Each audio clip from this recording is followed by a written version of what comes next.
అందరికీ నమస్కారం. ఈరోజు నేను టమాటా రైస్ చేస్తున్నాను. వంట చూద్దాం రండి. ముందుగా స్టవ్ వెలిగించి మనం కుక్కర్ పెట్టాలి. లవంగాలు, యాలకులు మొత్తం మసాలా దినుసులన్నీ ఈ ఆయిల్లో వేసేద్దాం. వేసి దూరగా వేగనిద్దాం. ఆ మసాలా దినుసుల్లోనే ఆనియన్, పచ్చిమిర్చి వేసి ఎర్రగా వేగనిద్దాం. ఇప్పుడు మనం 2 స్పూన్స్ అల్లం వెల్లుల్లి పేస్ట్ వేసుకుందాం.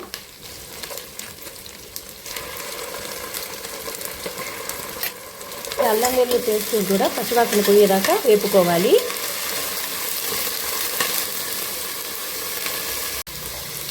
నేను ఇందులోనే కొద్దిగా కసూరి మేతిని కూడా వేసానండి.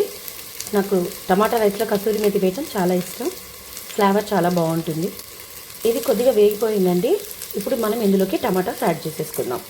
ఈ టమాటోస్ త్వరగా మగ్గడానికి మనం కొద్దిగా పసుపు వేసుకుందాం.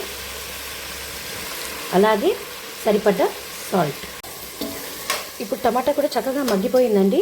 నేను ఈ గ్లాస్ తోటి 3 గ్లాసులు రైస్ వేసుకున్నాను. సో మనం ఈ గ్లాస్ తోటి ఇప్పుడు ఒక గ్లాస్ రైస్కి 2 గ్లాసెస్ వాటర్ చొప్పున 6 గ్లాసెస్ వాటర్ పోసుకోవాలి. ఇందులో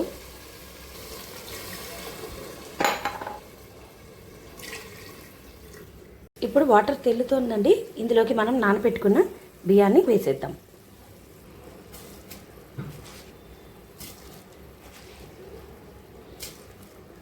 బియ్యం వేసేసి ఒకసారి దీన్ని మిక్స్ చేసేసి ఇలా మనం దీని మీదకి ఇప్పుడు మూత పెట్టేసి ఒక 2 విజిల్స్ రానిద్దాం.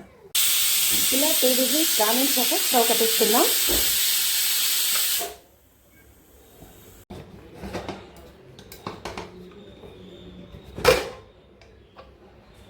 వావ్, యమ్మీ టమాటా రైస్ రెడీ.